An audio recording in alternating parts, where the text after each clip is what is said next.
Bonjour, c'est Pauline. Bienvenue sur mon Lunoscope, la vidéo qui vous met en phase avec les énergies de la Lune. Vous allez découvrir votre guidance lunaire du jour afin de vivre pleinement votre journée. Le côté astro pour les pros et votre défi du jour. Et comme tous les jeudis, eh bien ce soir nous aurons le live en direct. Mais ce soir, attention, c'est un live exceptionnel. En effet, c'est le live de la nouvelle lune du nouveau chemin qui s'est faite lundi dernier. Et oui, nous le faisons ce soir parce que je n'étais pas là dimanche soir pour le faire ensemble, pour faire cette nouvelle lune ensemble.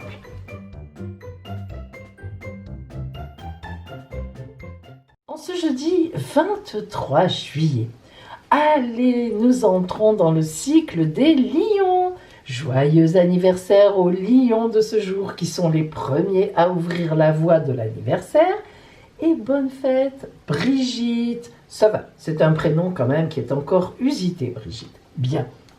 Allez, pour ceux qui sont nouveaux sur ce Lunoscope, je propose tous les jours une guidance entre la lune rousse ou la lune dorée. Vous choisissez selon votre sentiment, ce que vous ressentez, celle que vous ressentez le mieux, et elle vous guidera bien sûr sur la journée. Allons-y. Les énergies maintenant.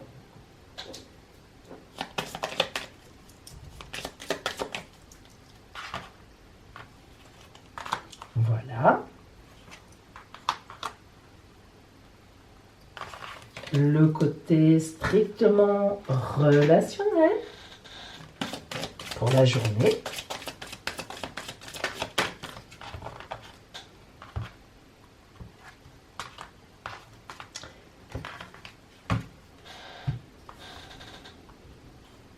Et enfin, l'oracle quantique. Vous le connaissez bien maintenant. Et oui, nous sommes jeudi. Nous nous en servons quand même depuis lundi. Puis on s'en était déjà servi d'ailleurs. Hein. Il y en a qui le connaissent. Très puissant oracle. Très très puissant. Voilà les amis. Choisissez votre lune d'aujourd'hui. Alors, si vous avez choisi la lune dorée aujourd'hui, désirer, c'est un beau verbe, désirer. Alors, ça veut dire qu'aujourd'hui, le féminilune vous envoie des énergies de désir. C'est vous qui allez désirer quelque chose. Regardez, cette femme, elle est sûre d'elle. Elle a les mains croisées sur sa poitrine. Elle sait qu'elle est dans le désir. Elle sait qu'elle va avoir ce qu'elle veut. Elle va y arriver. Elle a une profonde confiance en elle. Ses yeux sont fermés. Et elle sait que son désir aussi est juste. Et oui, ça compte aussi. Elle est vraiment dans une notion désirante, une notion d'amour. Alors, quelle énergie réellement va-t-elle avoir avec elle? Allez-vous avoir, vous? Le silence et la tentation. Alors attention, là, la tentation, lorsque la tentation sort, c'est toujours à l'inverse du verbe que le féminilune vous donne. La tentation ici, ça va être de désirer au-delà de ce que l'on peut avoir. Alors, vous me direz, oui, mais ce n'est pas drôle sinon. Mais si, il y a des moments dans la vie où on est dans le rêve, et là, effectivement, on peut désirer aller sur la lune, mais il y a des moments comme aujourd'hui où le féminilune vous demande d'être dans la réalité et d'avoir un désir, même s'il est difficile à combler, mais qui soit quand même de l'ordre du possible. Et ce silence qui est là, vous savez, quand il y a des voûtes comme ça violettes, c'est toujours qu'il faut réfléchir en soi-même et sur soi-même. Ça veut dire que c'est pas si simple que ça, de savoir quel est son vrai désir. Honnêtement, si vraiment on réfléchit, ça n'est pas simple. Évidemment, c'est facile de dire j'ai envie de manger un gâteau au chocolat, j'ai envie d'avoir une belle voiture neuve. Mais le vrai désir, celui qui pousse la vie à l'intérieur et ensuite à l'extérieur, je suis désirant de quoi? d'aider les autres, de parvenir à augmenter dans la profession que j'ai parce que je suis passionnée et donc je veux pouvoir faire certaines choses. Voilà, vous voyez, le vrai désir profond, quel est en fait le sens de ma vie, hein? Quel sens je veux donner à ma vie? Eh bien ça, ce n'est pas si simple. Alors côté strictement relationnel, pour vous aujourd'hui, et voilà, plonger vers la lumière. C'est vrai que lorsqu'on réfléchit un peu sur soi-même, à quel est son vrai désir, quelle est en fait l'orientation que l'on veut donner à sa vie, eh bien on va vers la lumière. Pourquoi? Parce que si on est honnête avec soi-même, si on est vraiment dans notre ancestralité, dans nos racines, dans notre présent et ensuite vers notre avenir, on ne va pas faire des choses complètement stupides et extravagantes. On va désirer profondément quelque chose que l'on peut s'apporter à soi-même ou bien que l'on peut apporter aux autres. Et donc, plonger vers la lumière, c'est ça. Regardons ce qu'on a autour de nous. Qu'est-ce que je peux faire pour améliorer cela pour moi, mais pour les autres aussi? Il y a toujours, vous le savez, cette balance entre moi et les autres, entre les autres et moi. Parce que si je ne considère que moi, ça ne peut pas fonctionner. Si je ne considère que les autres, ça ne peut pas fonctionner non plus, hein. Il faut vraiment un juste équilibre entre me privilégier et puis penser aux autres. C'est franchement très important. Et aujourd'hui, c'est ce qu'on vous demande de faire. Ayez un peu cette réflexion. Où est-ce que je suis si je pense à moi, mais qu'en même temps je pense aux autres? Qu'est-ce que je peux faire pour améliorer tout ça? Alors voyons la parole de l'oracle quantique pour vous aujourd'hui. Ah bah ça m'étonne pas, la dualité. Avec la carte de la dualité, nous sommes dans le monde concret. Et oui, en fait, si vous voulez, la carte de la dualité, évidemment, c'est la loi du reflet. Alors, son sens symbolique est qu'il n'existe rien qui ne soit soumis à cette règle dans notre univers. Vous voyez, tout à l'heure, je vous disais, qu'est-ce que je peux faire pour moi? Mais du coup, qui peut rejaillir aussi, qu'est-ce que je peux faire pour les autres? Eh bien, c'est ça, cette dualité. Les autres, moi, les autres. Sinon, nous ne sommes pas dans l'amour, nous ne sommes pas dans le positif. Alors, c'est un principe, c'est le principe même, en fait, de la manifestation du réel. Toute action cause une réaction, et cette réaction, elle va me revenir, effectivement. C'est un principe fondamental.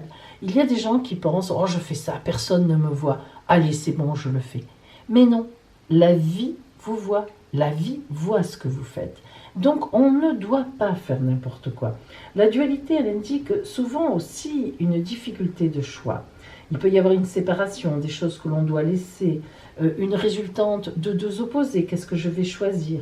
Si la volonté concentre les choses, la dualité, elle les dissocie, elle les divise, elle les oppose, afin qu'on puisse vraiment faire un vrai choix. Ainsi, la dualité vraiment symbolise tout ce qui s'oppose à une situation, aux choix qui sont nécessaires pour retrouver précisément, au bout du compte, finalement, l'unité. Alors, lorsque la dualité vient à vous, eh bien, vous allez, dans la journée, en fait, travailler sur les idées suivantes. Vous allez certainement vous aider et aider les autres à comprendre ce qui nous divise, ou ce qui vous divise par rapport aux autres, et même par rapport à vous-même. Vous allez aider aussi à comprendre une situation comme un miroir qui est placé en face. Vous allez l'analyser et vous allez aider à comprendre, qu'elle soit pour vous ou qu'elle soit pour quelqu'un d'autre. Vous allez aider à résoudre des conflits, des oppositions de toutes sortes. Vous allez pouvoir vous poser en médiateur. La dualité, elle vient aussi à vous parce qu'elle aide à voir les divisions dans des schémas simples. Comment est-ce que je vais m'y prendre pour faire ça? Comment je vais diviser ce plan? Comment je vais l'orienter? Et elle aide aussi à accepter ce que l'on ne peut pas maîtriser pour l'instant. Alors, vous voyez que la dualité, c'est une carte qui peut aller très loin. Et aujourd'hui, vous avez vraiment une grande responsabilité, que ce soit vis-à-vis de vous-même ou vis-à-vis des autres, parce que vous aurez des situations à résoudre et vraiment une aide à apporter pour qu'il y ait finalement une idée d'unité. Voilà pour vous qui aviez choisi la lune dorée. Voyons maintenant celles et ceux qui ont choisi aujourd'hui la lune rousse. Nourrir. Alors, avec le verbe nourrir, on est presque, je dis bien presque, dans le contraire de désirer. Pourquoi ? Parce que nourrir, c'est vraiment une action de nous pour les autres. On n'est pas dans vers nous, là, pas du tout. Alors, je ne dis pas que lorsqu'on nourrit, on n'en a pas du contentement. Évidemment, c'est évident. Mais quand même, nourrir, c'est vraiment pour les autres. Lorsqu'on nourrit, on remplit les autres. Alors, ce n'est pas seulement de la nourriture. On vous montre ici une femme qui nourrit l'enfant à son sein. On vous montre des tomates, des pommes de terre, des poires. Enfin, bien sûr, hein, c'est symbolique. Mais la nourriture, ça veut dire qu'aujourd'hui, vous êtes placé pour nourrir les autres. Vous êtes là pour leur apporter quelque chose, pour leur signifier quelque chose, pour les aider dans quelque chose. Alors, voyons l'énergie, justement. Alors, c'est rigolo parce que tout à l'heure, il y avait la tentation. Là, il y a la faille. Alors là, dans les deux cas, on a tous ou une faille ou une tentation. La faille, effectivement, elle est simple lorsqu'on nourrit les autres, c'est d'être imposant. Vous savez, d'être sur un ton impérieux, hein, comment on dit, un ton qui en impose. Moi, je te dis que tu dois.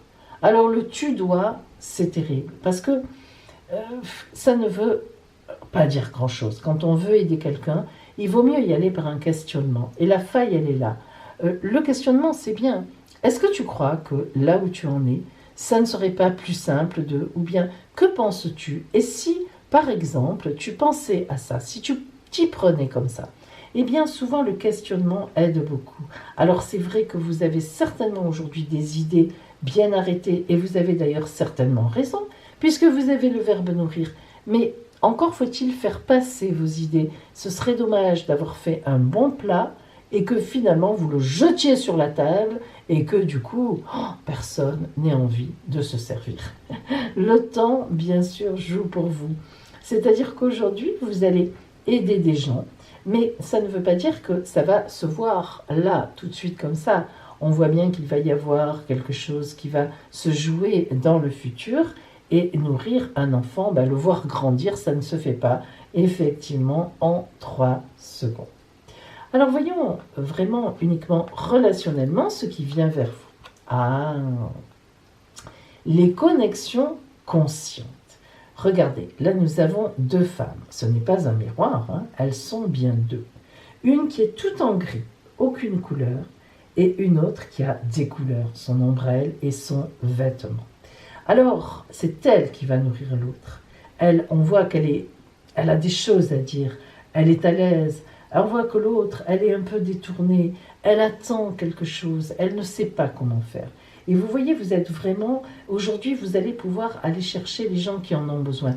Consciemment, vous savez très bien qui en a besoin. C'est vrai qu'on n'a pas toujours envie d'aider les autres, hein, ça c'est une évidence, mais aujourd'hui, toute votre énergie sera tournée vers cela, parce que c'est comme ça que ça va vous faire du bien et que en plus vous allez évidemment aider les autres. Alors voyons un peu ce que vous dit aujourd'hui l'oracle quantique. La femme. La femme. Vous vous doutez que la femme, ça fait partie du chemin de Gaïa, du chemin de la terre nourricière. Vous voyez, il n'y a pas de hasard. C'est le féminin terrestre. On est dans l'éternel féminin terrestre avec cette carte de la femme. Alors son sens symbolique, c'est protection de la vie. La femme, évidemment, porteuse de vie, de nouveauté et de protection, bien sûr. Telle Gaïa, la femme prépare l'arrivée d'une nouvelle vie. Elle en est la matrice, le berceau. Alors, même s'il y a des hommes, je sais que les hommes regardent moins le féminilune, le lunoscope que les femmes, c'est normal d'ailleurs, parce que ça s'adresse quand même un petit peu plus aux femmes. Mais si vous regardez, messieurs, c'est valable pour vous, c'est-à-dire c'est votre côté féminin qui ressort aujourd'hui, protecteur, etc., et nourricier. Symboliquement, la femme, elle représente tout ce qui est polarisé féminin, évidemment. La femme, elle est porteuse des germes de l'avenir, elle est celle qui peut enfanter, amener une nouvelle vie sur le plan de l'existence, elle est une mère potentielle. Alors, la femme est aussi la gardienne de la fertilité. Les femmes mettent les enfants au monde, heureusement avec l'aide des hommes, mais je dirais presque malheureusement, il faut bien le dire, du moment que dans des petites fioles il y a ce qu'il faut, une femme n'a même plus besoin d'un acte d'amour pour faire un enfant. C'est un peu à déplorer, mais il faut bien le dire, c'est comme ça. Alors, vous aujourd'hui, que vous soyez homme ou femme qui avez tiré, ou cette carte est venue à vous, vous allez améliorer la réceptivité et l'intuition et la sensibilité des autres personnes. Vous allez aller en ce sens. Vous allez aussi aider à préparer des choses pour l'avenir, pour ces gens-là, pour vos enfants, pour les gens que vous aimez. Et vous allez les aider aussi à se mettre en chemin vers l'avenir en éclairant leur route de votre parole. Vous allez aider aussi à se connecter à la loi des cycles, les autres personnes. Vous allez les aider à prendre conscience de leur futur schéma et de leur futur projet potentiel.